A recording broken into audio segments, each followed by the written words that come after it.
सीधा लिए चलते आपको आगरा, जहां सीएम योगी आदित्यनाथ क्या कुछ कह रहे सुनाते हैं। माननीय सांसद राज्यसभा श्री नवीन जैन जी, विधान परिषद के माननीय सदस्य श्री मानवेंद्र प्रताप सिंह जी, विधानसभा के माननीय सदस्य doctor Dharmpal Singh ji, doctor GS Dharmesh जी, श्री पुरुषोत्तम खंडेलवाल जी, चौधरी बाबूलाल जी, श्री भगवान सिंह कुशवाहा जी, छोटेलाल वर्मा जी, श्रीमती रानी पक्षसालिका सिंह जी, डॉक्टर भीमराव अंबेडकर विश्वविद्यालय आगरा की कुलपति प्रोफेसर आशु रानी जी और प्रमुख सचिव उच्च शिक्षा श्री एमपी अग्रवाल जी, प्रदेश के विभिन्न जनपदों में आयोजित समारोह में हमारे प्रदेश सरकार के सभी मंत्रीगण, सभी सम्मानित जनप्रतिनिधिगण, उच्च शिक्षण संस्थानों से जुड़े हुए हमारे सभी प्राध्यापकगण और उपस्थित बहनों और भाइयों, आज मुझे उत्तर प्रदेश सरकार की मुख्यमंत्री शिक्षक कैशलेस सुविधा का उपहार गुरु पूर्णिमा के ठीक पूर्व उच्च शिक्षण संस्थानों के आप सभी प्राध्यापकों को प्रदान करते हुए अत्यंत आनंद की अनुभूति मैं कर रहा हूं।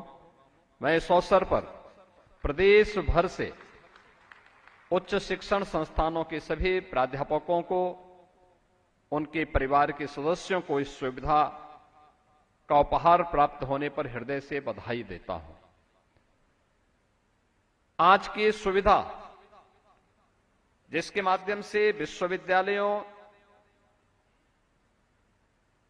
महाविद्यालयों व राजकीय हो, शासकीय सहायता प्राप्त अशासकीय महाविद्यालय हो या स्ववित्त पोषित प्रबंधन के अंतर्गत संचालित विश्वविद्यालय या महाविद्यालय, इन सभी को इसके साथ कवर किया जा रहा है। इसके साथ ही शिक्षणोत्तर कर्मचारियों को भी इसके साथ जोड़ा जा रहा है। एक कुल संख्या मिलाकर के अगर हम देखेंगे तो 10 लाख लोग इस पूरी व्यवस्था से कवर होने जा रहे हैं। इसके लिए मैं आप सबको हृदय से बधाई देता हूं। प्रदेश के सभी अपने सम्मानित शिक्षकों को, उच्च शिक्षण संस्थान से जुड़े हुए शिक्षकों को, उनके परिवार के सदस्यों को मैं हृदय से बधाई देता हूं। मैं धन्यवाद देता हूं उच्च शिक्षण संस्था, उच्च शिक्षा विभाग को, जिन्होंने समयबद्ध तरीके से इस कार्य योजना को आगे बढ़ा करके आज इस समारोह को भी आयोजन आगरा से ही, हमारे उच्च शिक्षा मंत्री के गृह जनपद से ही इसको आज प्रारंभ करने जा रहे हैं। राज्य मंत्री उच्च शिक्षा की आज स्वयं हरदोई में इस समारोह में वहां पर इस योजना का शुभारंभ कर रही हैं। अलग अलग जनपदों में अलग अलग मंत्रीगण इस योजना का शुभारंभ करने जा रहे हैं। कैशलेस की सुविधा के साथ ही आज हम लोगों ने पंजाब नेशनल बैंक से एक एमओयू भी किया है, जो आपको सामाजिक सुरक्षा की गारंटी भी इसके माध्यम से देने जा रहा है। आपने देखा होगा अभी मंच पर प्रमुख सचिव उच्च शिक्षा और पंजाब नेशनल बैंक के जीएम ने यहां पर एक एमओयू पे हस्ताक्षर किए हैं और ये एमओयू, जिसमें दुर्भाग्यवश अगर किसी शिक्षक के साथ कोई दुर्घटना होती है तो शिक्षक के परिवार को हम लोग इस योजना के अंतर्गत पंजाब नेशनल बैंक उस शिक्षक के परिवार को 1.5 करोड़ रुपए तक वहां पर सहायता राशि उपलब्ध करवाएगा। अगर दुर्भाग्य से कोई विमान दुर्घटना की शिकार होता है तो 3 करोड़ तक, और इसमें 60,000 रुपए तक का हॉस्पिटल में नगद व्यवस्था का लाभ और 12 लाख रुपए तक का टर्म लाइफ बीमा कवर भी इसके माध्यम से उपलब्ध करवाने की व्यवस्था की जा रही है। एक बेहतरीन सुविधा जिससे अब तक हमारे शिक्षक लाभान्वित नहीं थे। किसी के सामने इस प्रकार की घटना न हो, किसी को हॉस्पिटल न जाना पड़े, दुर्घटना का शिकार न होना पड़े, ये हम ईश्वर से प्रार्थना करेंगे। लेकिन व्यवस्था है, घटनाएं दुर्घटनाएं अगर बोल करके नहीं आती हैं, मुहूर्त देख करके नहीं आती हैं, कोई भी व्यक्ति उसकी चपेट में आ सकता है। लेकिन जब आता है तो उस समय वह व्यक्ति या उसका परिवार अपने आप को असहाय महसूस न करे, बल्कि सिस्टम उसके साथ खड़ा है, शासन उसके साथ खड़ा है, बैंकर्स उसके साथ खड़े हैं और वह उस चुनौती का मुकाबला कर सके। इस दिशा से ये दो प्रकार की सुविधा, जिसमें एक प्रकार की सुविधा जिसमें प्रतिवर्ष 5 लाख रुपए की कैशलेस स्वास्थ्य की सुविधा राज्य सरकार आज को उपलब्ध करा रही है, और दूसरा राज्य सरकार के सहयोग से आपको सामाजिक सुरक्षा की गारंटी भी उपलब्ध करवाई जा रही है, जिसमें शासकीय जितने भी हमारे महाविद्यालय हैं, विश्वविद्यालय हैं या गवर्नमेंट एडेड कॉलेजेज हैं, उनके प्राध्यापकों को 1.5 करोड़ से लेकर के 3 करोड़ रुपए तक की सहायता किसी घटना दुर्घटना में स्थायी विकलांगता की अवसर स्थिति में ये उपलब्ध पीएनबी पंजाब नेशनल बैंक के माध्यम से उनको बीमा कवर उपलब्ध करवाया जा रहा है। इसके साथ ही मैं पंजाब नेशनल बैंक से कहूंगा कि स्ववित्त पोषित और निजी विश्वविद्यालय के शिक्षकों को भी इस योजना से कवर करने की व्यवस्था को उनके साथ जोड़ना चाहिए, जिससे उनके साथ कोई घटना दुर्घटना होने पर वह उन्हें भी एक बीमा कवर उपलब्ध करवा सके। इसके लिए भी एक व्यवस्था उनको आगे बढ़ानी चाहिए। और शिक्षणोत्तर कर्मचारियों को भी, अभी तक इस व्यवस्था में शिक्षणोत्तर कर्मचारी नहीं थे, लेकिन जो 50,000 शिक्षणोत्तर कर्मचारी हमारे उच्च शिक्षण संस्थानों में विश्वविद्यालयों में कार्यरत हैं, उनको भी हम इस व्यवस्था से कवर करने की व्यवस्था का एक इस व्यवस्था को आगे बढ़ाने जा रहे हैं। मैं इस अवसर पर सभी सम्मानित शिक्षकों को, शिक्षणोत्तर कर्मचारियों को और शिक्षा की व्यवस्था के साथ प्रत्यक्ष और अप्रत्यक्ष रूप से जुड़े हुए उन सभी लोगों को जिन्हें इन सभी सुविधाओं का लाभ मिलने जा रहा है, उन सबको मैं हृदय से अपनी बधाई देता हूं, अपनी शुभकामनाएं देता हूं। आप सब इस बारे में जानते हैं, एक शिक्षक की भूमिका भारत की परंपरा में आज से नहीं, प्राचीन काल से ही उसका स्थान सर्वोच्च रहा है। वे शासकीय व्यवस्था का पार्ट रहे हों, गुरुकुल का हिस्सा रहे हों, या सामान्य जीवन में भी व्यक्ति के जीवन में उसके गुरु का अपना एक विशिष्ट महत्व रहा है। और भारत से ज्यादा इसको कौन जानता होगा। जब दुनिया अंधकार में जी रही थी, तब भारत तक्षशिला और नालंदा जैसे विश्वविख्यात विश्वविद्यालयों का संचालन करता था। और मैं उस समय, मुझे तक्षशिला विश्वविद्यालय की एक वैद्य की वह कथा याद आ जाती है जब मैं शिक्षकों के साथ संवाद बनाता हूं। याद करिए, तक्षशिला विश्वविद्यालय आज के पाकिस्तान में स्थित है। तक्षशिला अविभाजित भारत का यह हिस्सा था।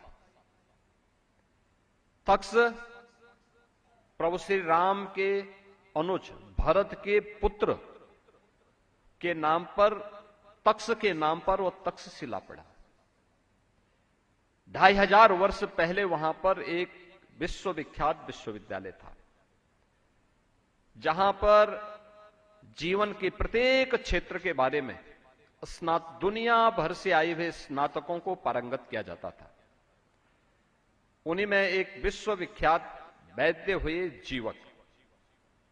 जीवक के जीवन की ये घटना आपको याद होगी, जब उन्होंने तक्षशिला में अपना अध्ययन पूरा किया। लंबे समय तक वे तक्षशिला में रहे। तो लंबे समय के बाद उनको अवसर आया कि अब मुझे अपने देश वापस जाना चाहिए। वे अपने देश में यानी काशी वापस आना चाहते थे। उन्होंने अपने आचार्य के पास गए और उनसे कहा कि मैं बहुत दिनों से यहां पर हूं, मैंने अपना पूरा अध्ययन कर लिया है, अब मैं अपने देश जाने की आपसे परमिशन लेने के लिए आया हूं। उन्होंने कहा, देखिए आपको अपनी अंतिम परीक्षा से गुजरना होगा। और अंतिम परीक्षा क्या होगी? तो उन्होंने कहा कि एक काम करो, सामने जो वन है इस वन में जाओ और मुझे वह औषधि ला करके दो, जिस औषधि में उस वनस्पति को लेकर के आओ जिसमें कोई औषधीय गुण न हो। जीवक सामने के वन में चले गए। आप याद करिए उस समय के अनुशासन को, जहां गुरु और शिष्य के बीच में किस प्रकार का संबंध है और किस प्रकार का संवाद है। कोई उस समय सर्टिफिकेट नहीं दे रहा है, कोई वहां रिस्टिकेट भी नहीं कर रहा है, कोई भय और दशत और कोई बंधन पत्र भी नहीं, कोई बॉन्ड भी नहीं भरा हुआ है, लेकिन एक आत्मिक संबंध और किस प्रकार का बेहतरीन संवाद है। जीवक जाता है, वन में ढूंढता है, एक एक औषधि के, एक एक वनस्पति के औषधीय गुणों का अध्ययन उसने पहले किया था और उन वनस्पतियों को ढूंढता है कि वनस्पति इस प्रकार की औषधीय गुण को रखती है, ये वनस्पति इस प्रकार की औषधीय गुण को रखती है। और कुछ अंतराल के बाद कई दिन और कई महीने उन्होंने वहां उस पूरे जंगल में व्यतीत किए। उसके बाद वापस आता है और वापस आकर के अपने आचार्य से कहता है कि नास्ति मूलो अनौषध है, यानी कोई भी ऐसी वनस्पति नहीं जिसमें औषधीय गुण न हो, मुझे नहीं मिला है। तो आचार्य ने प्रसन्न होकर के कहा कि आप अपनी परीक्षा में सफल हुए। यानी आचार्य को मालूम है कि कोई भी ऐसी वनस्पति नहीं है जिसमें कोई औषधीय गुण न हो। हर वनस्पति में कोई ना कोई औषधीय गुण जरूर है। और इसीलिए तो भारतीय ऋषि कह उठा था कि अमंत्रम अक्षरम नास्ति, नास्ति मूलो अनौषध है, अयोग्यो पुरुषो नास्ति, योजकः तत्र दुर्लभ। और मुझे लगता है वो योजक कोई और नहीं है, वो योजक आप है। उस योजक के रूप में आपकी भूमिका बहुत मायने रखती है। एक छात्र को क्या दिशा देनी है, कैसे चलना है, जीवन में अनुशासन का महत्व क्या है, जब हम इन बातों को देखेंगे, इन बातों के बारे में उसको बताएंगे, इनके लिए हमारा उससे संवाद होगा, तब जाकर के परिवर्तन होगा, तब परिणाम आएगा। और उस परिणाम को लाने के लिए हमें पहले दिन से प्रयास करना होगा, पहले दिन से प्रयास करना होगा। अगर कोई अक्षर ऐसा नहीं कि जिसमें मंत्र बनने की सामर्थ्य न हो, अगर कोई वनस्पति ऐसी नहीं कि जिसमें औषधीय गुण न हो, तो मान करके चलिए कि कोई मनुष्य ऐसा भी नहीं है कि जिसमें योग्यता न हो। योग्यता जरूर होगी, लेकिन उसके लिए योजक चाहिए। जैसे वनस्पति को ढूंढने के लिए कोई वैद्य चाहिए, जैसे अक्षर को जोड़ने के लिए कोई भाषा शास्त्री चाहिए, ऐसे ही मनुष्य को योग्य बनाने के लिए कोई योजक चाहिए, योग्य योजक के रूप में। और उस योजक के रूप में भारतीय परंपरा में गुरु को सर्वोच्च महत्व दिया गया है। इसीलिए महत्व दिया गया है कि आप उसके गुणों को उजागर करके उसको सही मार्ग दिखा सकें, सन्मार्ग की ओर उन्मुख कर सके, एक सही दिशा की ओर उन्मुख कर सके। हमारा छात्र किसी भटकाव का शिकार न बने। आज हम देख क्या रहे हैं, आज की स्थिति क्या है? अक्सर हम देखते हैं पठन पाठन का माहौल लगभग नदारत सा। पहले होता क्या था, हम लोग जब पढ़ते थे, हमारे परिवार के सदस्य हम लोगों को इस बात के लिए बाध्य करते थे कि 1-2 न्यूज़पेपर जरूर पढ़ना है। अपनी पाठ्यक्रम की पुस्तकों के साथ साथ कुछ रेफरेंस बुक्स को भी हमें देखना है।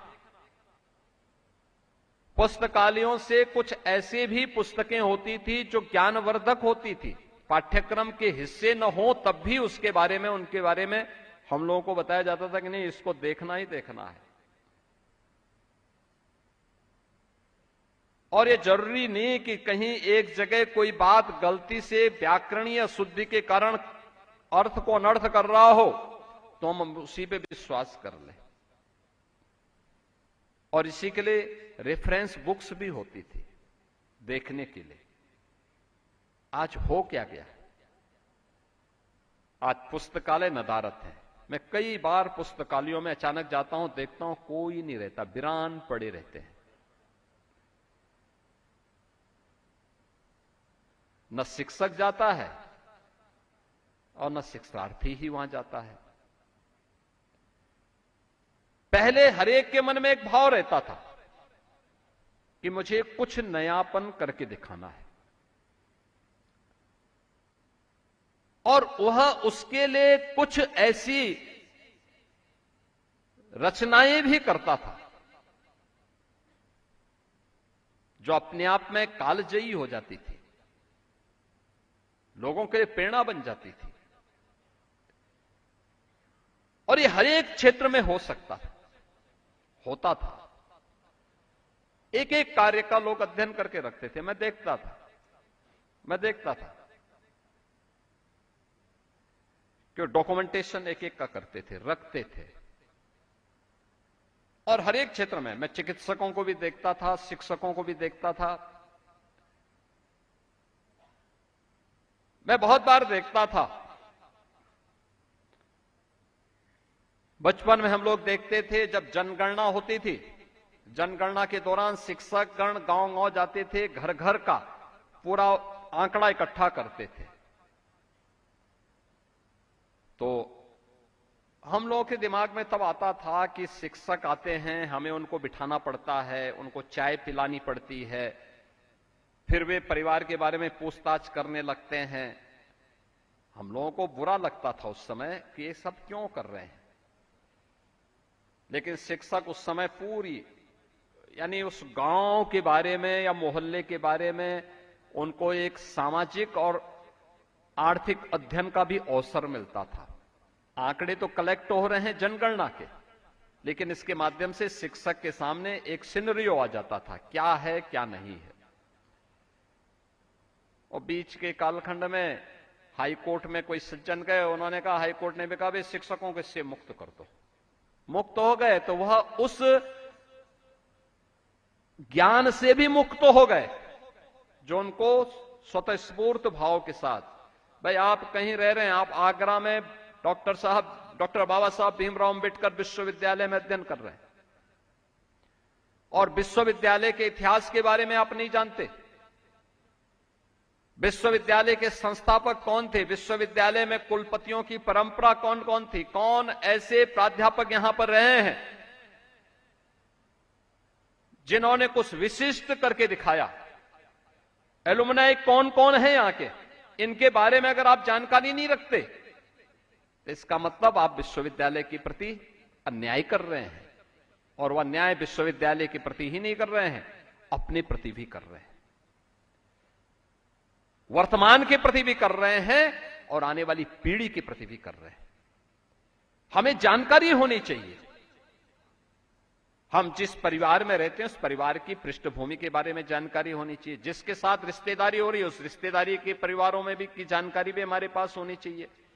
इसलिए नहीं कि आपको खुफिया एजेंसी के रूप में आपको काम करना, नहीं, एक पृष्ठभूमि के रूप में समृद्ध परंपरा के बारे में हर एक जगह कुछ विशिष्टताएं होंगी, उसके बारे में जानकारी रखने में क्या बुरा है। आपके पर्सनल नॉलेज के लिए बहुत आवश्यक होगा, आप उसको रख सकते हैं, हम लोग उसको नजरअंदाज कर लेते हैं। आप जिस दिन अपने क्लास में जाते होंगे, पहली क्लास लेते होंगे सत्र की, पहली क्लास को आप रूटीन के पाठ्यक्रम की बजाय परिचयात्मक रूप से लें और पाठ्यक्रम का एक सामान्य परिचय बच्चे को देकर के रोचक माहौल बनाने का प्रयास करेंगे। आप देखना आपकी क्लास के प्रति छात्रों के मन में एक जिज्ञासा आएगी, आने का इच्छुक होगा। अन्यथा बहुत बार होता क्या है, प्रारंभ में छात्र आते हैं, जब क्लास बोरियत वाली हो जाती है तो उसके बाद वे सब क्लास छोड़ करके जा चुके होते हैं। अंत में हम लोग देखते हैं कि केवल प्राध्यापक रहता है, सामने दो चार मजबूरी में आने वाले जीव बैठे होते हैं, बाकी उनको कोई रुचि नहीं होती कि क्लास में कुछ हो रहा है कि नहीं हो रहा है। कारण है हमने उसको रोचक बनाने का प्रयास नहीं किया। हमने बीच बीच में कुछ ऐसे उद्धरण देने के प्रयास नहीं किए जो किसी छात्र को उसके प्रति आकर्षित कर सके और उसके पाठ्यक्रम को और सुरुचिपूर्ण बना सके। ये कुछ चीजें हैं जो हम उसको और सरल बना सकते हैं, और एक शिक्षक के रूप में आप अपने को एक छात्र के नजरिए में स्वयं में सम्मानित कर सकते हैं। उसके मन में एक श्रद्धा का भाव जगेगा, आपके प्रति आस्था का भाव जगेगा एक शिक्षक के प्रति। और जब भी भारत के अंदर शिक्षकों के प्रति श्रद्धा का भाव जागृत हुआ है, भारत नए प्रतिमान स्थापित किया है। आज है क्या, मीडिया की स्थिति क्या हो गई, पूरे समाज में कई प्रकार के वर्ग हो गए। एक जो प्रिंट मीडिया को देखता, अखबार पढ़ता है, एक उम्र विशेष से ऊपर के लोग, खासतौर पर जो अवकाश प्राप्त करके घर में बैठे हैं, उनके लिए अखबार हो जाता है अपने अनुसार, फिर अखबार को दिन भर पढ़ते हैं बेचारे। एक वर्ग है जिसको घंटा 2 घंटा मिलता है, हो जाता है समय के अनुरूप उसने न्यूज चैनल देखा, थोड़ा जानकारी ले ली कि हाँ ये चीजें देख रही हैं, सब देख लिया, सरसरी निगाहों से देख लिया। लेकिन एक बड़ा तबका युवा का, यूथ का एक बड़ा तबका ऐसा हो गया, लगभग 60% तबका ऐसा है जो आज के दिन पे अपना स्मार्टफोन देख करके तय करता है कि स्मार्टफोन के माध्यम से या यूट्यूब के माध्यम से वह व्यक्ति देश और दुनिया के बारे में जानकारी ले रहा है। अब आप सोचो, उस स्मार्टफोन पे जो मटेरियल है न्यूज के रूप में, व्यूज के रूप में, जिन लोगों ने ज्यादा कंटेंट डाले होंगे, जिन लोगों ने ज्यादा मटेरियल डाल दिए होंगे, वो छात्र उसी को सच मान लेगा। ये जरूरी नहीं कि वो सच हो, ये जरूरी नहीं कि वो सच हो। हम सत्य के नजदीक किसको पाते थे? पहले मीडिया को, यानी न्यूज़पेपर की खबर होती थी, हम मानते थे बहुत सच होगी, हम विश्वास कर लेते थे। न्यूज़पेपर ने बड़ी भूमिका का निर्वहन किया है देश की आजादी के आंदोलन के दौरान, जन चेतना को जागरूक करने में, स्वाधीनता आंदोलन को आगे बढ़ाने में एक बड़ी भूमिका का निर्वहन हुआ था। और उसमें एक जवाबदेही भी है।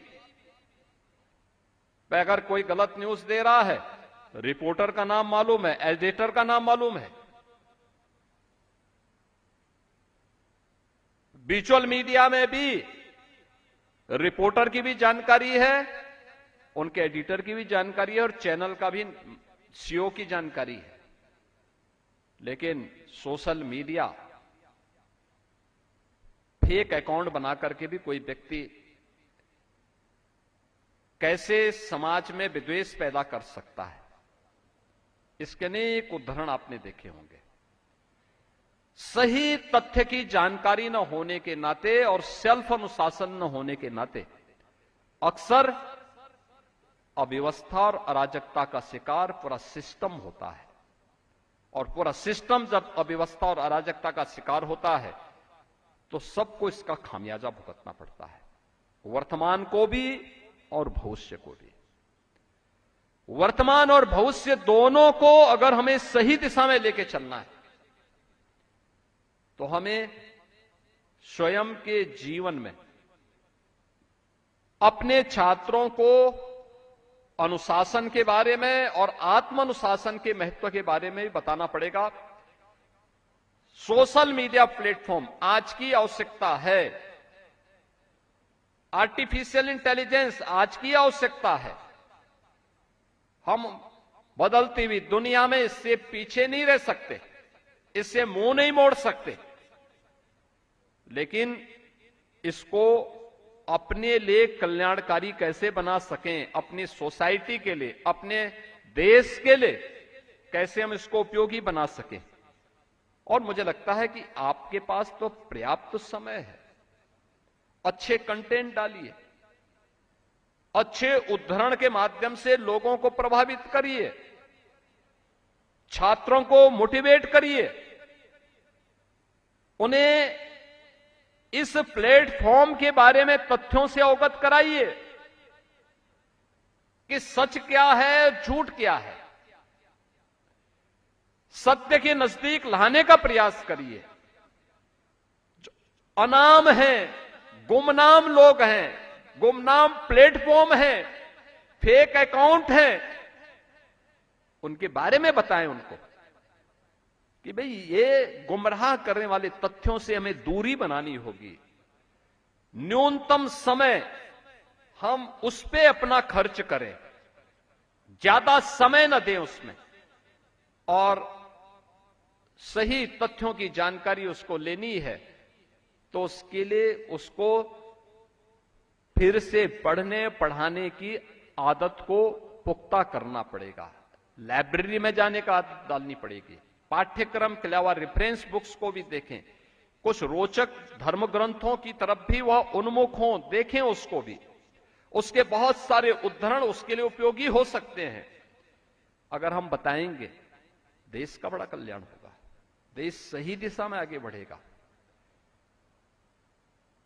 देश आपका गुणगान करेगा। वैक्यूम है। आज मैं देखता हूं किसी भी कार्य के लिए हर व्यक्ति जाता है, कहता साहब गूगल देख रहा हूं। वह जरूरी थोड़ा है कि वहां पे जो सारे मटेरियल उसमें सही हो, और जो तथ्य वहां दिए गए हैं ये जरूरी नहीं कि ऑथेंटिक हो। कौन इसको ठीक करेगा? हमारे शिक्षक समाज को इसके लिए आगे आना पड़ेगा, अपने आप को तैयार करना पड़ेगा। और मैं तो चाहूंगा, यहां की माननीय कुलपति से भी मैं कहूंगा, देखिए आज के दिन पे हम लोग अपने संस्थानों को, राष्ट्रीय शिक्षा नीति ने आपके लिए एक प्लेटफॉर्म उपलब्ध करवाया है। और राष्ट्रीय शिक्षा नीति ड्वेल डिग्री को आप लेने की सामर्थ्य रख सकते हैं और देने की सामर्थ्य भी रखते हैं। अनिवार्य किया जाना चाहिए हर शिक्षक के लिए, हर छात्र के लिए। हम आर्टिफिशियल इंटेलिजेंस पे उसको पारंगत करेंगे। विश्वविद्यालय को अपने यहां भी, महाविद्यालयों को अपने यहां भी, हर एक विश्वविद्यालय, हर एक संस्थान को रखना चाहिए। आज आपके पास प्लेटफॉर्म नहीं है, आप आइए, हर जिले में हम लोगों ने स्वयं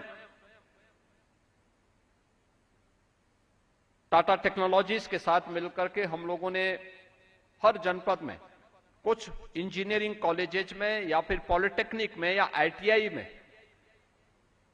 आर्टिफिशियल इंटेलिजेंस के लिए, ड्रोन टेक्नोलॉजी के लिए, रोबोटिक के लिए, 3D प्रिंटिंग के लिए, इन सब के लिए उनकी सामान्य जानकारी देने के लिए हम लोगों ने वहां पर उस प्रकार की सुविधा उपलब्ध करवाई है। और वो जानकारी हम लोग ले सकते हैं, बहुत कठिन नहीं है, थोड़ा सा प्रयास करेंगे।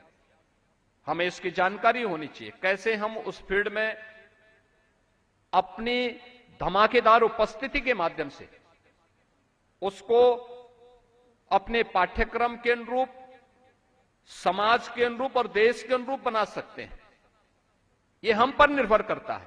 अगर हम थोड़ा भी प्रयास करेंगे तो देश के लिए बहुत कल्याणकारी होगा। अन्यथा हो क्या रहा है, आप देखते होंगे कि जिन लोगों को भारत की प्रगति अच्छी नहीं लग रही है, जिनको ये सब अच्छा नहीं लगता है, वे किसी न किसी रूप में समाज में विद्वेष की स्थिति पैदा करना चाहते हैं। इन सभी तकनीक की जानकारी उनके पास है। भारत के विरोधी ताकतों के द्वारा दिया गया पैसा भी है और वे इसका दुरुपयोग करके एक अव्यवस्था का वातावरण पैदा करने का प्रयास करेंगे, उन्हें दिग्भ्रमित करने का प्रयास करेंगे। और याद रखना, दिग्भ्रमित समाज हमेशा नकारात्मकताओं से भर करके अंततः अपने ही पैरों पर कुल्हाड़ी मारने के लिए उतावला दिखाई देता है। इस प्रकार की स्थिति न पैदा हो, हम इसके प्रति जरूर सतर्क रहें। हमारे शिक्षण संस्थान, हमारे महाविद्यालय, हमारे विश्वविद्यालय राष्ट्रभक्ति के, राष्ट्र प्रेरणा के, इनोवेशन के, रिसर्च के एक केंद्र के रूप में स्थापित हो। हमारे विश्वविद्यालय के पब्लिकेशंस समाज की सक्सेस स्टोरी के कुछ उद्धरणों से भरे हुए हो दिखाई दे। हमारे यहां पर जो कुछ भी हो वह लोगों के लिए, वर्तमान के लिए और भावी पीढ़ी के लिए एक प्रेरणा हो, एक आदर्श हो। उस दिशा में हमारे द्वारा किए जाने वाले प्रयास राष्ट्र के प्रति हमारे कर्तव्यों का निर्वहन करता हुआ दिखाई देना चाहिए। और अगर हम करेंगे तो वर्तमान भी और भावी पीढ़ी भी बड़ी श्रद्धा और बड़े सम्मान के साथ आपको स्मरण भी करेगा, आपके प्रति कृतज्ञता ज्ञापित भी करेगा। हमारे सभी शिक्षकों को इस दिशा में अपने इस प्रयास को और मजबूती के साथ आगे बढ़ाने की आवश्यकता है। स्वाभाविक रूप से याद रखना, जब भी भारत सही दिशा में अपनी यात्रा को आगे बढ़ाया है, तब भी विदेशी हमले प्रत्यक्ष और अप्रत्यक्ष रूप से होने प्रारंभ हुए हैं। याद रखना, भारत पे हमले होने कब से प्रारंभ हुए? जब भारत का स्वर्ण युग था।